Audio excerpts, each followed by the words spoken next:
Salut.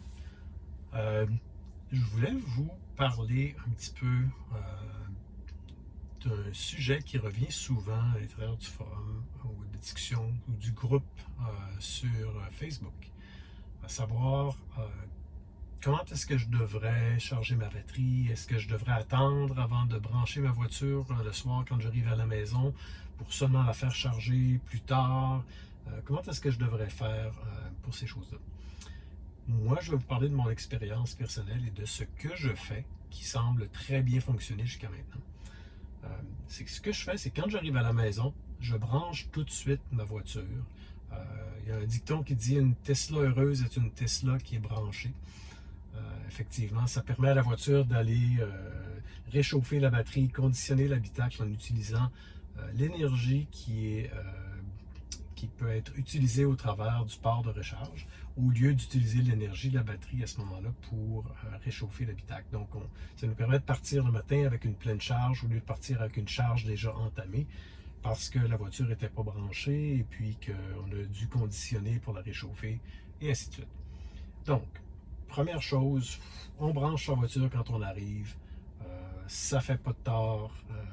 En fait, c'est probablement une bonne habitude à prendre. Le deuxième point important, c'est est-ce que je devrais faire recharger ma batterie tout de suite lorsque je la branche ou est-ce que je devrais attendre plus tard pour que la batterie se recharge?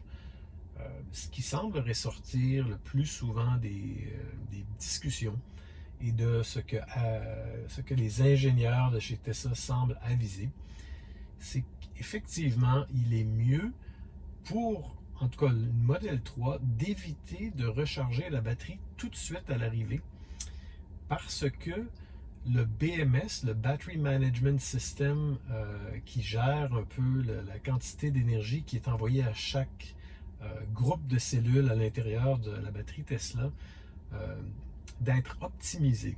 Et puis, pour que le BMS puisse optimiser la charge des différentes cellules de la batterie, il faut qu'il puisse prendre une lecture.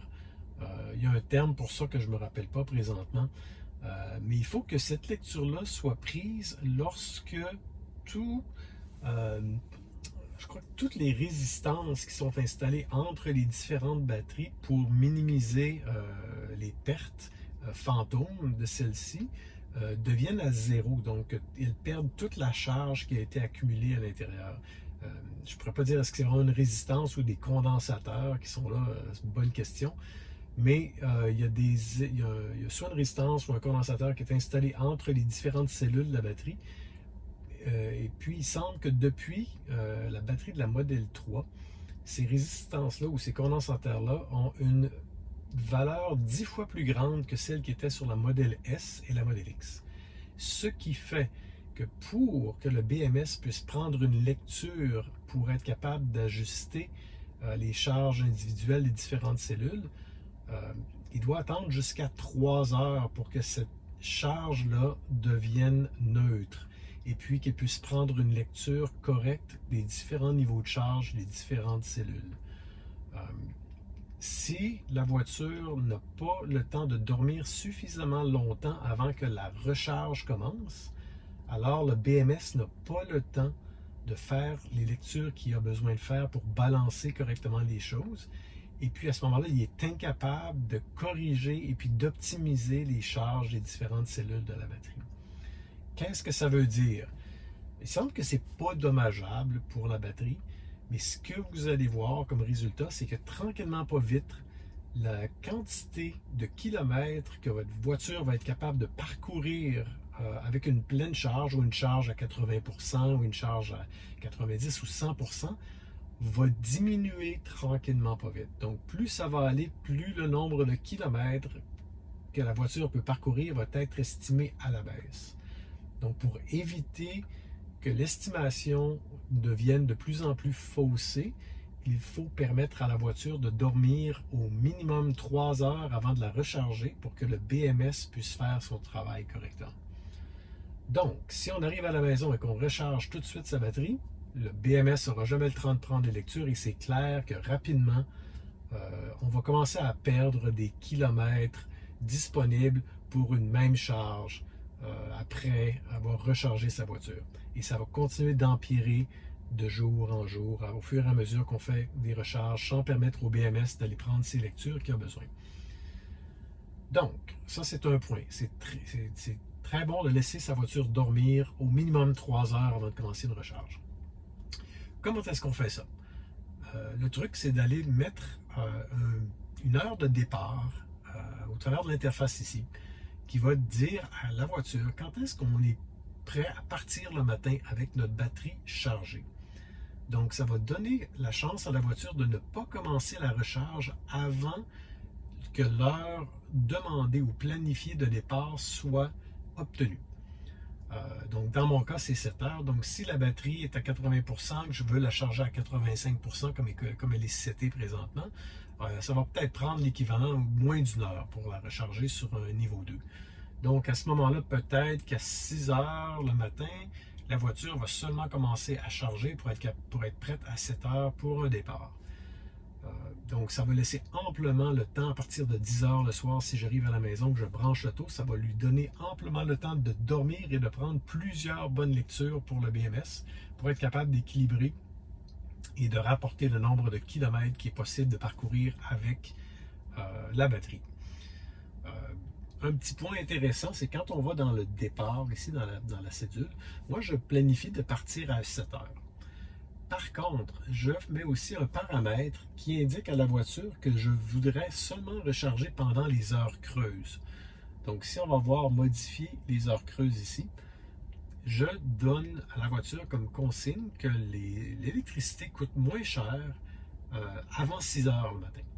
Donc, je lui dis, essaie de toujours te recharger pour que la batterie soit à la charge demandée avant qu'arrive 6 heures. Ça donne un point intéressant, c'est qu'à ce moment-là, la batterie va être à sa pleine charge à 6 heures. Donc, la voiture va commencer à recharger à ce moment-là à 5 heures pour être prête à 6 heures. Et de 6 heures à 7 heures, ça va lui donner le temps de préparer la température à l'intérieur de la voiture.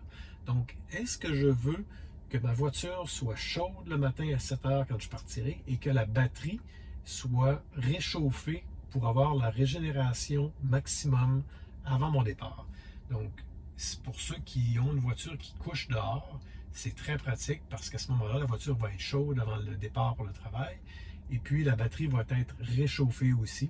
Et tout ça en utilisant l'électricité de la borne et non en utilisant l'électricité qui a été emmagasinée dans la batterie. Moi, dans mon cas, je ne mets pas l'option en fonction parce que ma voiture est dans un garage chauffé à 15 degrés, donc je n'ai pas vraiment besoin de la réchauffer à l'intérieur le matin. Puis ma batterie est à 15 degrés ou plus, tout dépendamment des pertes par rapport à la veille. Donc ma batterie, normalement, me donne assez de régénération pour ne pas justifier de réchauffer la batterie avant un départ. Donc, voici comment moi je configure les choses. Donc, un départ planifié pour 7 heures avec des heures creuses à partir qui se termine à 6 heures pour maximiser ou terminer la charge à 6 heures. Et puis, ce qui me donnerait 1 heure dans ce contexte-là pour réchauffer ma voiture avant un départ. Et puis, c'est comme ça que je recharge depuis que j'ai ma Tesla Model 3. Et puis, jusqu'à date, la santé de ma batterie est top shape. Et puis, le nombre de kilomètres qu'il est possible de parcourir avec une batterie chargée à 100% est toujours de 423,79 km selon les estimations du BMS. Donc, tout est encore très bien. Et puis, c'est ça. Si ça vous intéresse, vous pouvez faire la même chose que moi. Ça semble très bien fonctionner. Et puis, s'il y en a d'autres qui ont d'autres façons de faire, n'hésitez pas à nous laisser savoir. Salut!